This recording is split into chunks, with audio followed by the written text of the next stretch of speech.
오늘 나누실 하나님 말씀은요, 마태복음 6장 12절입니다. 우리 계속해서 우리가 주기도문 강해를 하고 있습니다.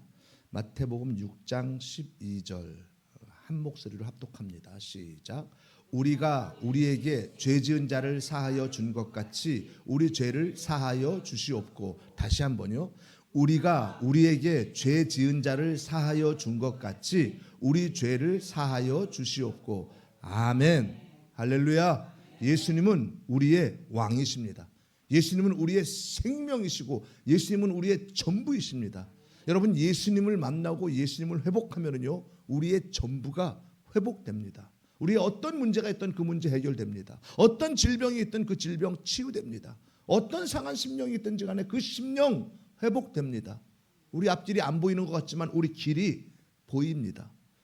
여러분, 우리는 내일 일을 알지 못해요. 그래서 오늘 드리는 이 예배가 우리에게 어쩌면 마지막 예배가 될 수 있습니다. 그래서 오늘 저도 이 설교가 마지막 설교라는 마음으로 온 힘을 다해서 예수님을 선포하고, 여러분들도 온 마음을 다해서 예수님을 만나셔야 됩니다. 지금 이 자리에 예수님이 임재해 계세요. 우리 심령 가운데 임재해 계십니다. 여러분, 그러므로 오늘 우리가 말씀을 들을 때, 말씀을 듣는 중에, 말씀을 듣는 가운데 그 말씀 가운데 임재하시는 예수님, 그 말씀 자체이신 예수님, 그 예수님을 꼭 만나시기를 주님의 이름으로 축원합니다. 오늘 제목은요, 우리 큰 소리로 함께 읽어볼까요? 시작. 이미 용서받은 자로 살라. 이미 용서받은 자로 살라. 사랑하는 여러분, 오늘은요, 우리 주기도문 강의 네 번째 시간입니다. 다음 주가 마지막 시간이에요. 네 번째 시간인데요. 여러분들 잘 따라오셔서 너무 감사합니다. 자, 오늘 우리가 붙들 말씀도요, 너무나 익숙한 말씀입니다. 그렇죠? 그런데 익숙하다고 해서 또 바르게 아는 것도 아니에요. 오히려 너무 익숙하기 때문에, 너무 많이 들어왔기 때문에 우리가 잘못 알고 있으면서도 잘못 알고 있다는 이 사실조차 모른 채 지나갈 때가 많습니다. 오늘 본문도 그렇습니다. 우리가 우리에게 죄 지은 자를 사하여 준 것 같이 우리 죄를 사하여 주시옵고. 이 말씀을요, 우리는 너무 오랫동안 내가 남을 용서해야 하나님도 나를 용서하신다, 이런 식으로 들어왔습니다. 그러니까 이 말씀을 읽을 때마다 은혜보다 부담이 먼저 왔어요. 평안보다 긴장이 너무 먼저 왔어요. 자유보다 무거움이 먼저 왔습니다. 왜냐하면요, 이 말씀을 듣는 순간 우리 안에 누가 떠오르기 때문입니까? 누가 떠오릅니다. 그렇죠? 떠오르잖아요. 용서 안 되는 사람, 보기 싫은 사람, 나에게 상처를 준 사람, 지금도 나를 힘들게 하는 사람, 그 사람이 떠오르는 순간 우리는 이 말씀 앞에서 작아집니다.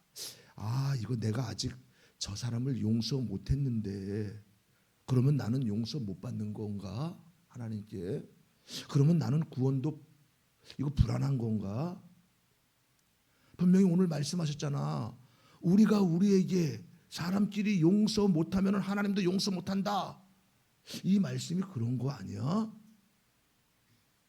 사랑하는 여러분, 주님은요, 오늘 이 말씀으로 우리를 겁주려는 것이 아닙니다. 우리에게 다시 복음을 들려주시려는 것입니다. 오늘 본문은요, 인간에게 조건을 들이미는 본문이 아니라 예수님께서 죄인을 위해 하실 일을 선포하는 말씀입니다.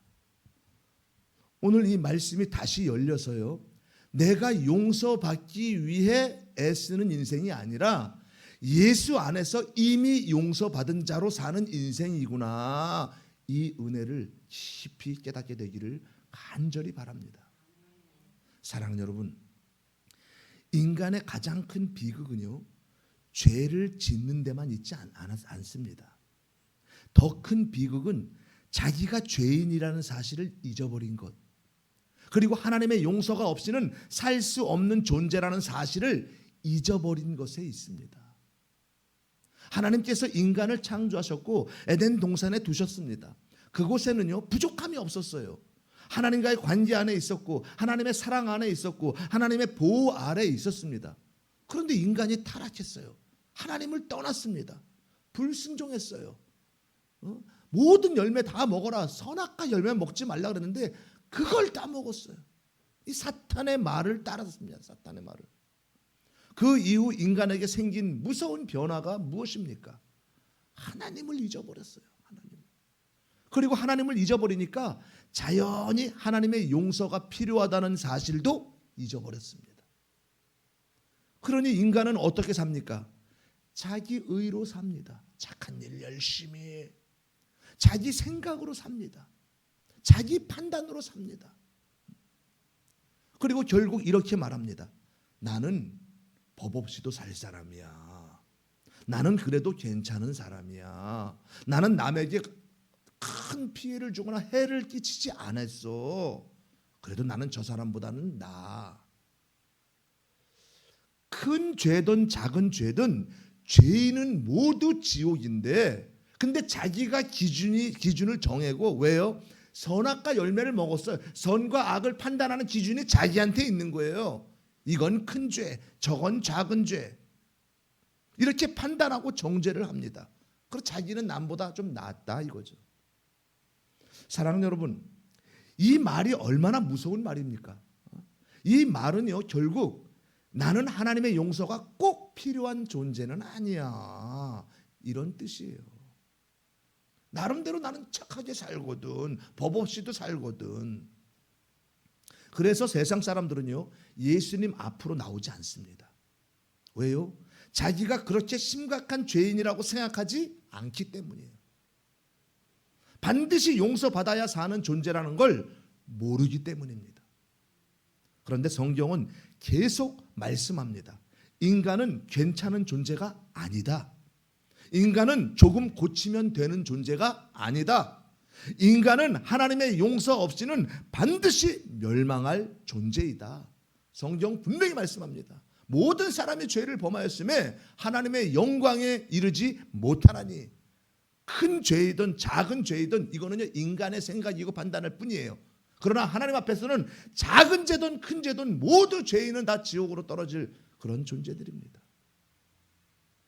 오늘 본문이 왜 중요한지 아십니까? 우리가 반드시 용서받아야 할 존재라는 사실을 드러내기 때문입니다. 그리고 동시에 그 용서를 누가 이루시는지를 보여주기 때문이에요. 여러분, 혹시 내 안에 아직도 그래도 나는 좀 괜찮은 편 아니야? 이런 마음이 남아있지 않습니까? 그 마음이 남아있으면요, 예수가 절실하지 않습니다.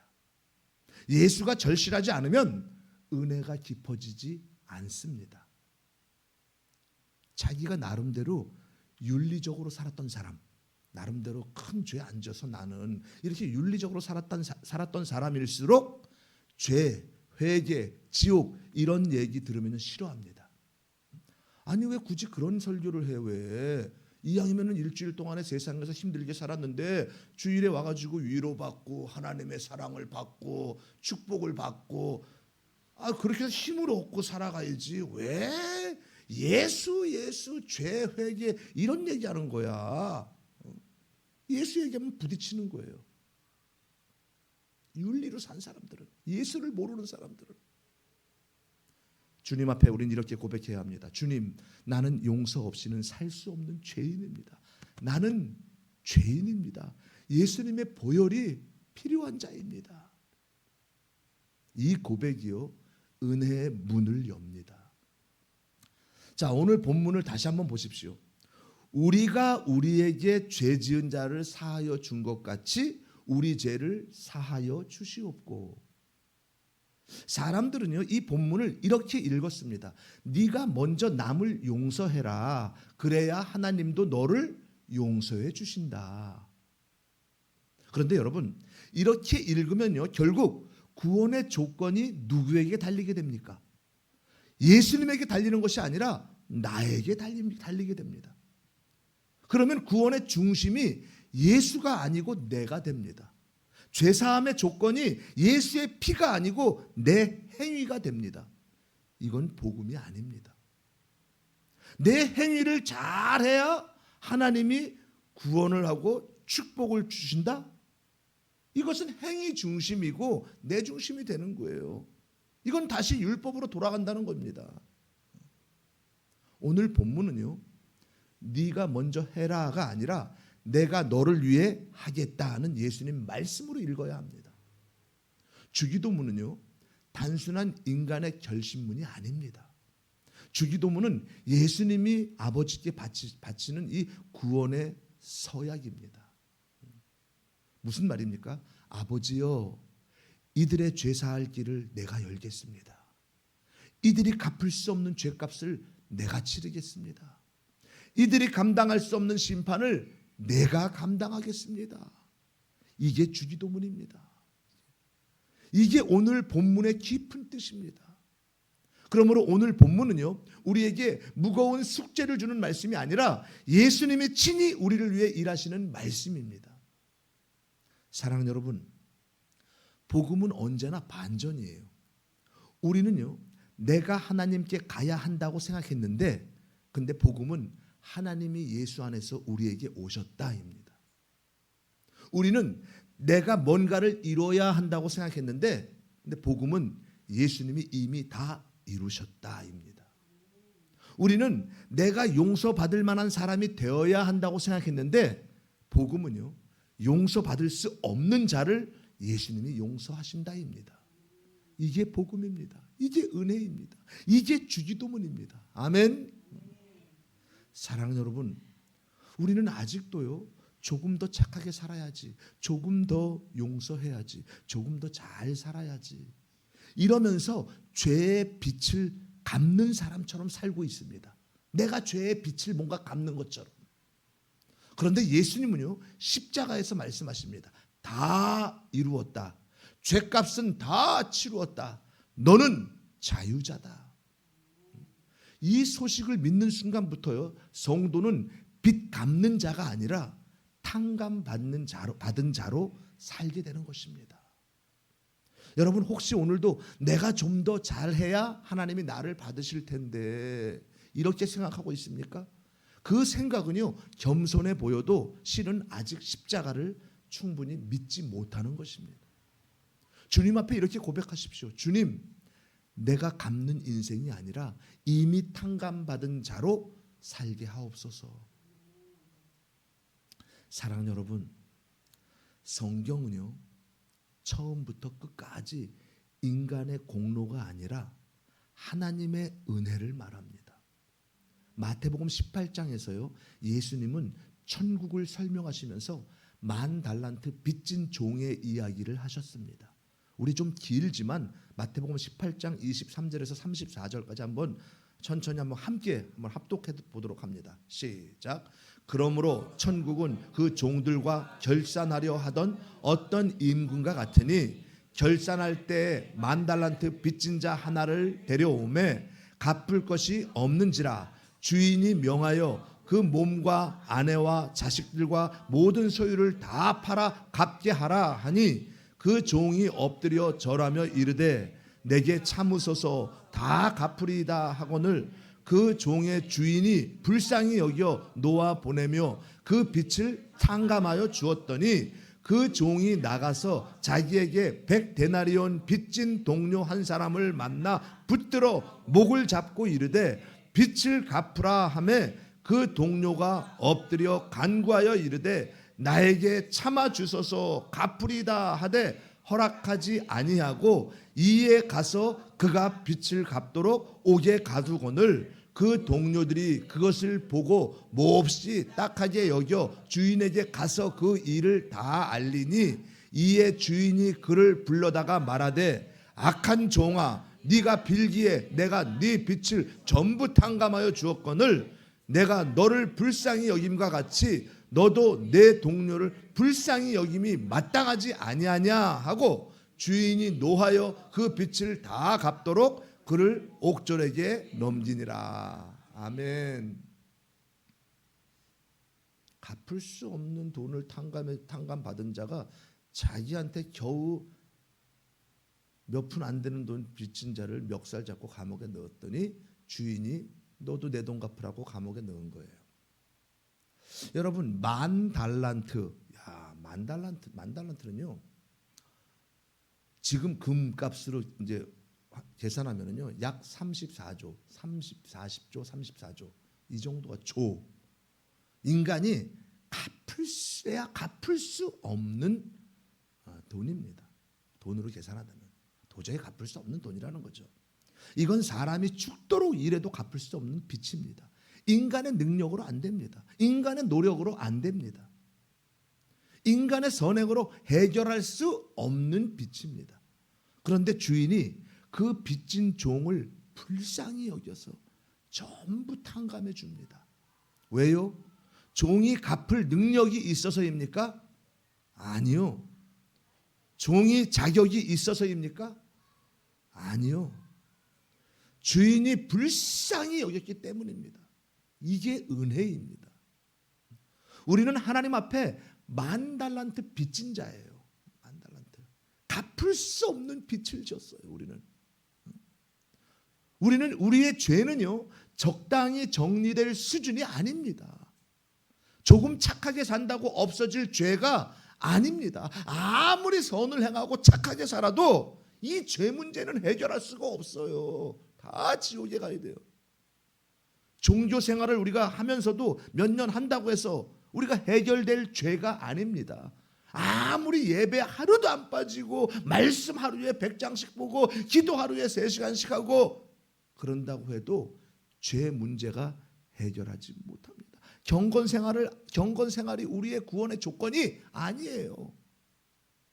예수의 피가 아니면 우리는 구원받을 수 없는 거예요. 아무리 예배를 많이 드려도. 그런데 주님이 우리를 불쌍히 여기셔서 예수 그리스도 안에서 그 빛을 탕감해 주셨습니다. 중요한 것은요, 우리의 힘으로는 100데나리온, 지금 돈으로 약 돈 1,000만 원, 그것도 용서할 수 없다는 사실입니다. 그러니 이 비유는요, 너희도 해내라는 부담이 아니라 너희는 도저히 안 되는 존재인데 내가 너희를 용서했다는 은혜의 충격입니다. 이걸 알아야 예수님을 붙들게 됩니다. 그리고 로마서 4장 5절은요 복음을 가장 놀랍게 보여주는 말씀입니다. 한번 로마서 4장 5절 한번 읽어볼까요? 시작. 이를 아니할지라도 경건하지 아니한 자를 의롭다 하시는 이를 믿는 자에게는 그의 믿음을 의로 여기시나니. 아멘 아멘. 여러분 이게 얼마나 충격적인 말입니까? 이를 아니한 자를 의롭다 하신다. 경건하지 아니한 자를 의롭다 하신다. 이거 세상 논리로는 말이 안 되는 거예요. 상식으로는 이해가 안 됩니다. 그런데 이게 복음입니다. 구원은요 일한 자에게 주는 상급이 아닙니다. 구원은 일하지 못하는 자에게 주시는 선물이에요. 선물. 이어서 우리 로마서 4장 7절 8절 다시 한번 읽어볼까요? 7절 8절 시작. 불법이 사함을 받고 죄가 가려짐을 받는 사람들은 복이 있고 주께서 그 죄를 인정하지 아니하실 사람은 복이 있도다 함과 같으니라. 아멘. 죄가 없어서가 아닙니다. 죄가 있는데 주님이 인정하지 아니하십니다. 왜요? 예수님께서 그 죄를 담당하셨기 때문입니다. 예수님의 피가 그 죄값을 덮었기 때문입니다. 그러므로 성도의 구원은요 내 행위의 결과가 아닙니다. 경건생활 열심히 한 결과가 아닙니다. 예수님의 십자가의 결과입니다. 예수님의 십자가의 결과로 구원받은 거예요. 사랑하는 여러분, 혹시 넘어지고 또 넘어져서 나는 안 되나 보다 하고 있습니까? 자기를 보지 말고 예수를 보십시오. 성도는요 자기의 성실함으로 서는 사람이 아니라 예수님의 피의 공로로 서는 사람입니다. 마태복음 5장에서 예수님이 말씀하셨어요. 네 오른손이 너로 실족하게 하거든 빼버려라. 내 오른 눈이 실족하게 하거든 빼버려라. 그리고 네 오른손이 너로 실족하게 하거든 찍어버려라. 이 말씀을 문자 그대로 받으면요 우리는 전부 망합니다. 몸에 남아 있을 것이 하나도 없습니다. 아니 눈으로 죄를 음욕을 품고 바라보면은 눈을 뽑아버리고, 그리고 손으로 잘못한 게 있으면 손 찍어버리고, 그럼 남아날 몸이 어디 있습니까? 그러니 이 말씀은요, 단순히 너희가 철저히 해라 말씀이 아니라 죄의 값이 얼마나 무서운지를 보여주는 말씀입니다. 그리고 결국 그 죄의 값을 누가 담당하실지를 가리키는 말씀입니다. 예수님 이야기예요. 누가 찔리셨습니까? 누가 찢기셨습니까? 누가 상하셨습니까? 예수님입니다. 구약의 이사야에서도 분명히 예언해요. 그가 찔림은 우리의 허물 때문이요, 그가 상함은 우리의 죄악 때문이라. 그가 징계를 받음으로 우리가 평화를 누리고 그가 채찍에 맞음으로 우리가 나음을 받았도다. 우리 죄 때문에 예수님의 몸이 찢기고 예수님의 피가 흐르고 예수님의 심판을 받으신 것입니다. 우리 죄 때문에. 그러므로 오늘 본문의 용서는요, 값싼 용서가 아닙니다. 가벼운 용서가 아니에요. 예수님의 죽음을 대가로 한 용서입니다. 이것이 복음입니다. 이것이 우리가 붙들어야 할 진리입니다. 사랑하는 여러분, 이제 오늘 말씀을 우리가 한 문장으로 한번 정리해 봅시다. 오늘 본문은요, 너희가 먼저 남을 용서해야 내가 너희를 용서해 주겠다는 조건문이 아닙니다. 오늘 본문은요, 예수님께서 하나님 아버지 앞에 죄인들을 위한 화해 조약문을 써 내려가시는 말씀입니다. 예수님은 이렇게 말씀하시는 것이에요. 아버지요, 저들은 갚을 수 없습니다. 저들은 스스로 해결할 수 없습니다. 그러니 내가 대신 갚겠습니다. 내가 대신 죽겠습니다. 내가 대신 심판을 받겠습니다. 저들을 용서하여 주옵소서. 이 화해 조약문이 어디에서 완성됩니까? 십자가에서 완성됩니다. 십자가는 단순히 예수님의 고난의 현장이 아닙니다. 십자가는요, 예수님이 자기 피로써 내려가신 구원의 보증서입니다. 그러므로 오늘 본문은요, 인간의 노력을 요구하는 말씀이 아니라 예수님의 사역을 선포하는 말씀입니다. 사랑하는 여러분, 이 상급은요, 일한 자에게 주는 것이에요. 근데 선물은 일하지 못한 자에게 주는 것입니다. 우리가 받은 구원은요, 상급입니까? 선물입니까? 선물입니다. 에베소 2장 8절에 분명히 말씀하세요. 너희는 그 은혜에 의하여 믿음으로 말미암아 구원을 받았나니 이것은 너희에게서 난 것이 아니라 하나님의 선물이라. 선물. 그리고 그 이후에도 이렇게 나오잖아요. 너희 행위로 자랑하지 못하게 한다. 선물, 은사, 카리스마. 여러분, 하나님이 택하시고 하나님이 믿음 주시고 하나님이 인도하시고 하나님이 구원하시고 하나님의 선물 다 하나님이 하시는 거예요. 우리가 받은 용서는요, 우리 공로가 아니라 은혜입니다. 은혜. 우리가 하나님을 아버지라 부르는 것조차 은혜입니다. 더러운 죄인을 예수님의 신부 삼아 주신 것도 은혜입니다.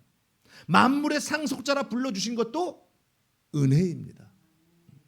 그러므로 우리는요, 구원받을 만한 짓을 해서 천국 가는 사람들이 아니라 예수님이 다 이루신 것을 선물로 받은 사람들입니다. 사랑하는 여러분, 이제 이 말씀을 우리가 들었다면 어떻게 살아내야 됩니까? 먼저 용서받으려고 애쓰지 말고 이미 용서받았음을 누리십시오. 많은 성도들이요, 아직도 율법 아래 있는 사람처럼 삽니다. 내가 지금도 죄를 많이 짓고 있는데 이렇게 하면 이거 지옥 가는 거 아니야? 이거 예배도 빠지고 경건 생활을 내가 말씀 기도도 못 했는데 이거 하나님이 나를 버리시는 거 아니야? 내가 믿음이 없는데 구원이 이렇게 흔들리는 거 아니야? 어떤 청년에게 수련회에서 어떤 청년에게 물어봅니다. 오늘 만약에 죽는다면은 너 천국 갈 수 있냐? 그렇게 물어봤더니 이 청년이 대답하기를 오늘 죽는다면은요, 그러면 오늘은 자신 없어요. 못 갈 것 같아요. 이래. 왜? 지난달까지는 내가 갈 수 있었거든요. 지난달에는 내가 예배도 한 번도 안 빠지고 나름대로 기도도 하루에 한 10분 20분씩 했거든요. 말씀도 읽고. 근데 이번 달에는 내가 예배도 2번이나 빠지고 말씀도 많이 못 읽고 기도도 못 했거든요. 이번 달은 힘들 것 같아요. 천국 못 갈 것 같아요. 여러분, 구원이 그렇게 흔들리는 게 아닙니다. 나 자신을 자꾸 정죄해요. 내가 뭐를 못해, 율법적으로 내가 예배를 빠지거나 말씀을 못 읽거나 기도를 많이 못했거나 하나님 앞에 기쁘게 드리는 어떤 윤리적인 행위를 못하면은 내가 이거 벌 받는 거 아니야? 내가 이거 구원 뺏기는 거 아니야? 이런 정죄감이 듭니다. 근데 여러분, 사도 바울도 그랬어요. 사도 바울도 로마서 7장 마지막에 보면은요, 이렇게 고백합니다. 내 속사람으로는 하나님의 법을 즐거워하는데, 근데 내 지체 속에서 또한 다른 법이 내 마음의 법과 싸워서 내 지체 속에 있는 이 죄의 법으로 나를 사로잡는구나. 오라, 나는 공고한 자로다. 누가 이 사망의 몸에서 나를 건져내랴. 고백합니다. 무슨 말이에요? 내가 하나님을 믿고 하나님의 말씀을 사모하고 말씀대로 살려고 노력하는데, 그런데 이상하게 자꾸 죄의 법이 들어와가지고 유혹하고 미혹하고 견딜 수가 없는 거예요. 공고하다는 거예요. 괴롭다는 거예요. 그런데 바로 그 다음 절, 로마서 8장 1절에 뭐라고 말합니까? 그러므로 그리스도 예수 안에 있는 자에게는 결코 정죄함이 없나니. 예수 안에 있는 자에게는 정죄함이 없대요. 그리고 그 다음 절에 뭐라고 말합니까? 이는 생명의 성령의 법이 죄와 사망의 법에서 해방하였느니라. 아멘, 아멘. 예수 안에 있는 자는 결코 정죄함이 없다. 정죄할 필요 없다. 그건 마귀가 주는 거다. 정죄하지 마라. 왜냐? 이미 생명의 성령의 법이 너의 그 죄와 사망의 법에서 너를 해방했다. 우리는요, 예수님을 믿어도 영적 전쟁이 이 땅에 살아가는 동안에는 끊임없이 영적 전쟁이 일어나요. 예수를 믿어도 내 안에서 죄된 생각이 나오고 죄된 행동이 나오고, 이건 어쩔 수 없는 거예요. 계속. 그래서 늘 우리는 공고한 거예요. 계속. 그러나 여러분, 분명히 예수님 말씀하십니다. 예수 안에 있는 자는 정죄함이 없다. 성령이 해방했다. 그럴 때마다 여러분, 나는 구원받았다. 나는 이 죄와 상관없다. 나는 예수의 피로 나는 구원받았다고 선포하셔야 됩니다. 사랑하는 여러분, 이 구원에 대한 불안함과 구원에 대한 어떤 정죄감이 들고 구원에 대한 어떤 두려움은요, 이거는 마귀가 주는 것이에요. 마귀가. 예수님은요, 이미 십자가에서 우리 죄값을 다 치르셨습니다. 이미 다 용서하셨어요. 이미 자유를 주셨습니다. 그러므로 성도는요, 정죄 속에 사는 사람이 아니라 은혜 안에 사는 사람입니다. 오늘부터 이렇게 선포하십시오. 나는 예수의 피로 용서받았다. 나는 정죄받지 않는다. 나는 자유자다. 이 선포는요, 경건 생활을 안 해도 된다는 말이 아니라, 꼭 이런 말 들으면요, 일단 이렇게 딴지를 걸면서 이렇게 말하는 사람이 있어요. 아니, 그러면은 예수 믿는 사람, 구원받은 사람들은 경건 생활 안 해도 돼? 아무것도 안 해도 돼? 그래도 구원받은 거네. 그런 게 아니죠. 나의 노력으로 경건 생활하는 것이 아니라 내 안에 예수로 충만하면은 예수님의 삶이 저절로 나온다는 거예요. 예수님도요, 이 땅에 오셔서 공생의 사역 중에서 안식일을 지키셨고, 그리고 새벽에도 기도하셨고, 밤이 새도록 기도하셨고, 겟세마네 동산에서 땀방울이 핏방울이 되도록 기도하셨고, 그리고 구약 성경을요, 회당에서 풀어서 사람들에게 말씀해 주셨고, 그러니까 구원받은 자는요, 예배, 말씀, 기도, 경건 생활을 하게 되는 거예요. 이게 억지로가 아니라, 정죄감에서 하는 것이 아니라 기쁨으로 드리게 되는 거예요. 내 안에 예수로 충만하냐 안 충만하냐. 내 안에 예수로 충만하지 않으면요, 내가 여전히 뭔가 해야 돼. 하나님 앞에 예배도 잘 드려야 돼. 그래야지 복 주실 거야. 예배 빠지면 어떡하지? 죄를 졌으니까 벌 주실 거야. 이런 정죄감 속에 살아가는 거예요. 그래서 열심히 뭘 하는 게 아니라 스스로 구원받은 자라면은, 예수가 내 안에 충만하면은요, 그러면 기쁨으로 감당하는 거예요. 성령의 열매가 나오는 거예요. 성령의 열매는 갈라디아서 뭐라고 말합니까? 사랑과 희락과 화평과 자비와 온유, 절제, 양성, 이런 것들이 삶에서 저절로 나오는 거예요. 포도나무에 가지가 붙어 있으면은 그러면 저절로 열매를 맺게 되는 거예요. 그런 자는요, 다른 사람에게 조건 없이 복음을 전합니다. 우리가 조건 없이 구원을 받았다면요, 그럼 복음도 조건 없이 전해야 합니다. 그런데 우리는 자꾸 먼저 고치라고 말하고 싶어 합니다. 먼저 달라지라고 말하고 싶어 합니다. 먼저 자격을 갖추라고 말하고 싶어 합니다. 술 먹으면 안 돼. 담배 피면 안 돼. 교회 가는 사람이 그러면 안 되지. 그리고 죄 지으면 안 돼. 등등. 그러나 복음의 시작은요, 언제나 예수님입니다. 내가 뭘 술 담배를 안 하고 죄를 안 지고 이래서 구원받는 게 아니라 복음의 시작은 예수님이에요. 그래서 우리는 이렇게 말해야 합니다. 나 같은 죄인도 용서하고 구원하신 주님은 너 같은 죄인도 주님 앞에 나오면 된다. 엎드려 죄인이라고 고백하면 된다. 주님은 조건 없이 받으신다. 구원은 선물이다. 나의 노력이 아니라 주님 앞에 나와서 주님, 나는 죄인입니다. 나는 주님이 필요합니다. 주님 믿습니다. 나와 함께 해주세요. 고백하면 주님이 구원해 주십니다.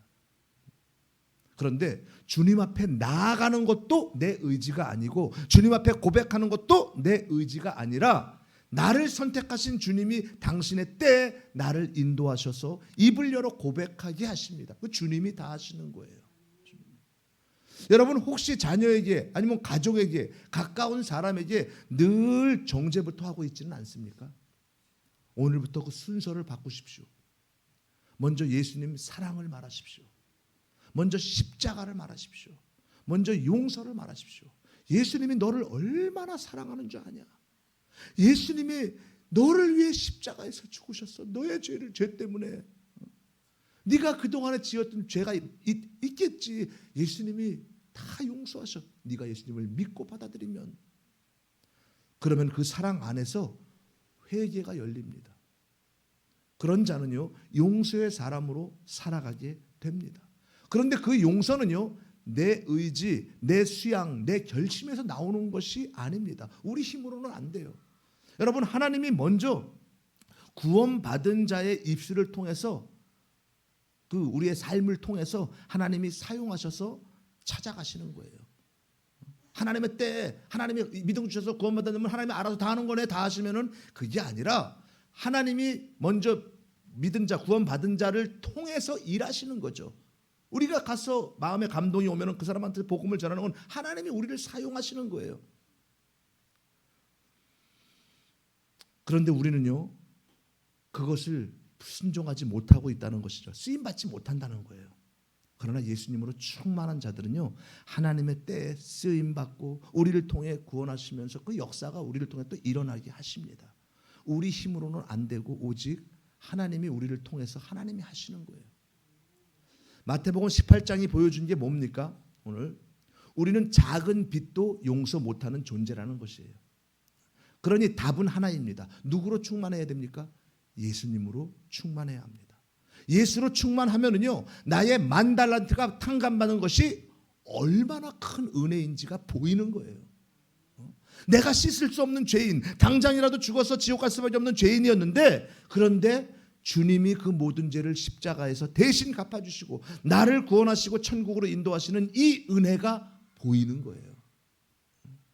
예수로 충만하면은요, 이 은혜가 정말로 느껴지고 체험되고 체감이 되고, 그러면 그 은혜가 흘러가면서 내 힘으로는 불가능했던 용서가 주님의 역사로 조금씩 가능해집니다. 여러분, 시편 1편에 보면요, 여러분들이 너무나도 잘 아는 말씀이잖아요. 복 있는 사람들은 악인들의 꾀를 따르지 아니하고 죄인들의 길에 서지도 아니하며 또한 오만한 자들의 자리에 앉지도 아니한다. 오직 여호와의 율법을 즐거워하여 그의 율법을 주야로 묵상한다. 그는 시냇가에 심은 나무가 철을 따라 열매를 맺으며 그 잎사귀가 마르지 아니함 같이 그가 하는 모든 일이 다 형통하다. 이런 말씀이 있습니다. 근데 사람들은요, 이 시편 1편을 읽으면서 복 있는 사람은 나다라고 말해요. 복 있는 사람은 내가 구원받은 하나님의 복 있는 사람이니까 죄인들의 길에 서지 말아야 돼, 오만한 자리에 앉지 말아야 돼, 이러는 거죠. 복 있는 사람이 나다 이렇게 해요. 그러니까 악인들의 꾀를 따르지 말고 죄인들과 함께하지 말고 오만한 자들을 피하고 말씀을 묵상하고 말씀대로 살면 하는 일마다 형통하다 이렇게 생각했습니다. 그러나 완전한 복 있는 사람은요, 우리가 아니라 예수님입니다. 우리는요, 악인의 꾀를 따르지 않는 존재가 아니라 너무 쉽게 흔들리는 존재입니다. 죄인의 길에 서지 않는 존재가 아니라 늘 그 길로 끌려가는 존재입니다. 오만한 자리에 앉지 않는 존재가 아니라 하나님 자리에 앉고 싶어하는 존재입니다. 높아지려고. 그러므로 우리는요, 예수 100, 우리도 나도 100 이게 아니라 이렇게 될 수가 없어요. 우리는 나는 0, 예수님은 100입니다. 이 고백이 나와야 합니다. 내가 안 된다는 걸 알 때에 예수를 붙듭니다. 예수를 붙들 때에 예수로 충만합니다. 예수로 충만하면 복 있는 분이신 그 예수님의 생명이 내 안에서 흘러옵니다. 그때 시냇가에 심은 나무 같은 그런 삶이 시작되는 겁니다. 아멘.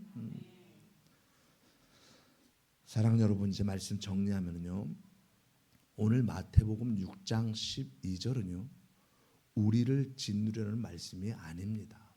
부담을 주려는 말씀이 아니에요. 우리를 자유케 하려는 말씀입니다.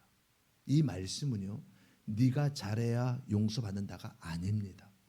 예수님이 너를 위해 다 이루셨다입니다.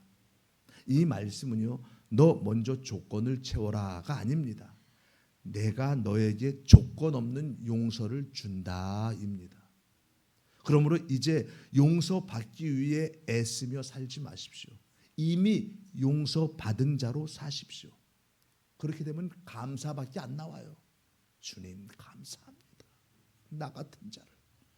그리고 정죄 속에 머물지 마십시오. 우리는 이 땅에 살아가면서 예수를 믿어도 죄를 생각하고 죄를 지을 수밖에 없는 이 땅이에요.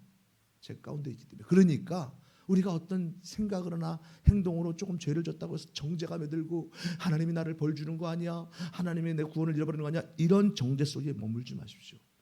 십자가의 은혜 안에서 서십시오.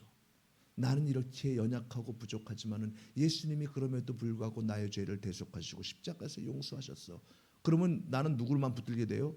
주님, 나는 죄인입니다.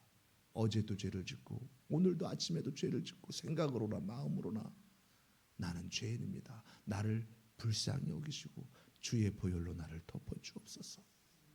그리고 그 은혜를 내 자녀에게, 내 가족에게, 내 주변의 죄인들에게 조건 없이 전하십시오. 와라, 예수님 앞에 나와라. 그분은 너를 용서하신다. 그분은 너를 받으신다. 그분은 너를 살리신다. 사랑하는 여러분, 저와 여러분의 과거의 죄도, 지금 현재의 죄도, 그리고 앞으로의 죄까지도 예수님 안에서 다 해결받았습니다. 그러니 이제 율법의 무거운 짐 아래 살지 말고 자유자로 사시기를 바랍니다. 나는 예수 안에서 용서받았다. 나는 자유자다. 나는 은혜 아래 있다. 여러분 이거 한번 외쳐봅시다. 나는 예수 안에서 용서받았다. 용서받았다. 나는 자유자다. 나는 은혜 아래 있다. 이 믿음으로 살아가는 저와 여러분 모두가 되시기를 예수님의 이름으로 축원합니다. 축원합니다.